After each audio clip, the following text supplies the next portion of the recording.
Jayden, Canty, and Michelle. The Cowboys have given a 4-year deal to coordinator Brian Schottenheimer to be the 10th coach in franchise history. Jerry Jones sounded awfully excited. Brian Schottenheimer is somebody that he knows, is comfortable with, believes in. They can get Dak Prescott back to playing at that level like he did in 2023 under Mike McCarthy, then the Cowboys might be back in that playoff chase. We approach Super Bowl 59 between the Chiefs and the Eagles. If you missed any of our conversation about the 2 conference championship games from yesterday, go back on the app, wherever you get your podcast, ESPN app, and listen back to the first 45 minutes of the show. So, and we're going to dive obviously back into that as the show progresses here.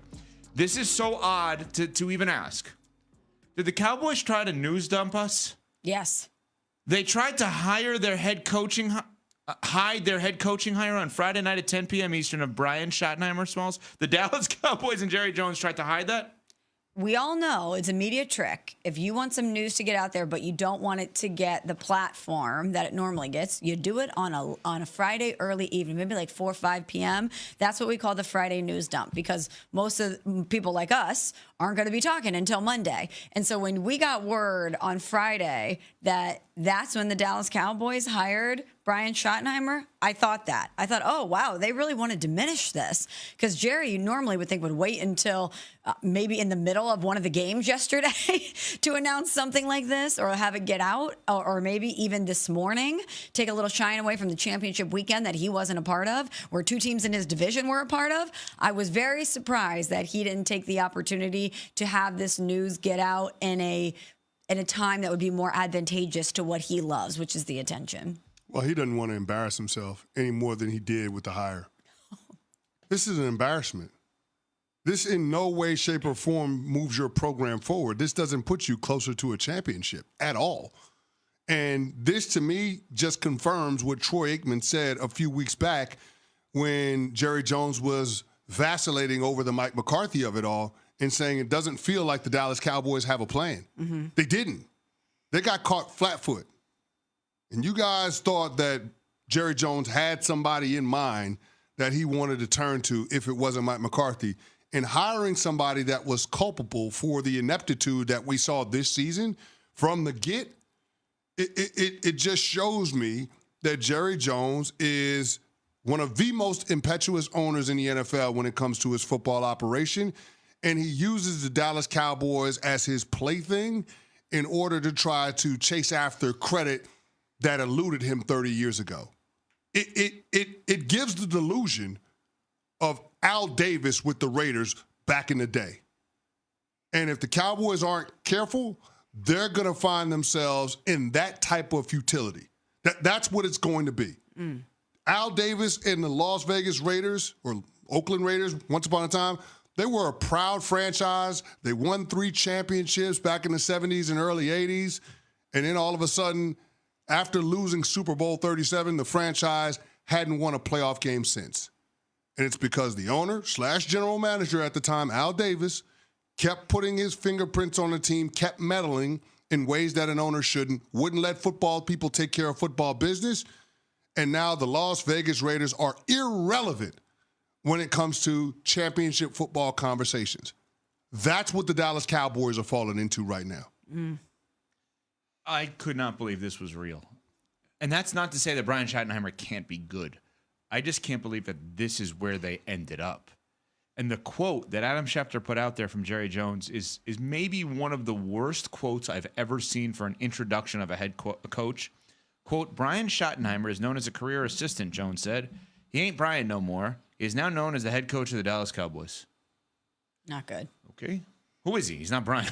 He's head coach of the Dallas Cowboys. I was wrong. I thought they had somebody in their back pocket the entire time, which is why they dragged on the Mike McCarthy stuff. I was dead wrong.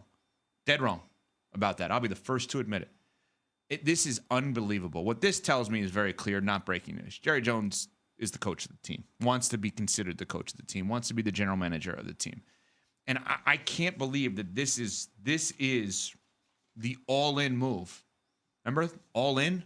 Yeah, but that's just lip service. That wasn't. We can't even believe that at this point. We didn't believe it then I either. know. We didn't believe it then. But this is. But he tries to grab headlines. This is not even grabbing headlines. No, but it's more about being able to hire a coach on his terms. And when I say his terms, we're talking about the length of contract, but also a coach that was going to be amenable to the amount of influence that Jerry had on what was happening with the football team.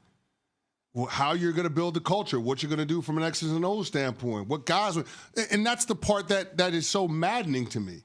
For such a big brand, for such a successful business, Jerry Jones's football operations is laughable. How are you going to attract the best and the brightest minds when you got a coach on a short leash like Jerry does? You undermine Mike McCarthy being able to replace Dan Quinn in the defensive staff last year by allowing Mike McCarthy to be a lame duck coach. What assistant coach around the NFL wants to come sign up and coach for Mike McCarthy knowing that he could be gone in a year? Nobody. Right. It's the same situation with Brian Schottenheimer. You got a shorter term deal than all of the other candidates that are going to be hired this cycle. Do you know what that's going to do to the pool of assistant coaches that Brian Schottenheimer has to draw on? It's going to limit it. So, again, this in no way, shape, or form helps your football team move forward. And for a team that's paying a quarterback $60 million a year and a wide receiver $34 million a year and a soon-to-be pass rusher $30-something million a year, you're supposed to be competing for championships now. Nobody around the NFL thinks Brian Schottenheimer is going to lead the Dallas Cowboys to a championship in 2025. And if we don't believe it, I'm pretty sure the guys in the locker room don't believe it either. Mm-hmm. So it's got to be maddening if you're a Dallas Cowboys fan sitting here today, knowing that Jerry Jones is hiring this guy just so Jerry Jones can have more influence than the owner typically would. The Dallas Cowboys are the most dysfunctional franchise in the NFL. Their peers in that conversation have actually made positive moves. Let's go through some of them. The Carolina Panthers were in the mix. David Tepper hires Dave Canales, gets out of the way, finally, gives him the space to be the coach he needs, and look what happened. Yeah. The Carolina Panthers have turned things around a little bit. We feel much better about Bryce Young now than we did at this time last year. No doubt. Okay, check for them. The New York Jets hired Aaron Glenn. Great hire for them. A guy who has equity in this franchise. A guy who's going to come in and be a leader of men. They got out of their own way. The Chicago Bears, dysfunctional? You betcha. They went out and got the guy that their franchise quarterback wanted and a guy who was the hottest coordinator in the NFL on the offensive side of the ball. They got somebody that could directly impact their most important player in a positive way. Check for them. What did the Dallas Cowboys do? The same old thing. But here's the difference. Those other dysfunctional franchises that I talked about, they're focused on a different three-letter word than the Dallas Cowboys. They're focused on WIN, and Dallas is focused on EGO, ego, because that's all Jerry Jones cares about is his ego. When we heard the clip from Adam Schefter coming in, and he said that Jerry went this route because he knows Brian Schottenheimer, he's comfortable with him, that's the exact route that they should not take. They should be getting as uncomfortable as possible, because if you're telling me that Mike McCarthy, who has won a Super Bowl and was 49-35, and the regular season with you is not good enough, you need to shake things up. And he can't do that because it's at the expense of his ego. Is there any chance that Brian Schottenheimer is good? I mean, I guess we're all wrong. I guess there's a chance, but it's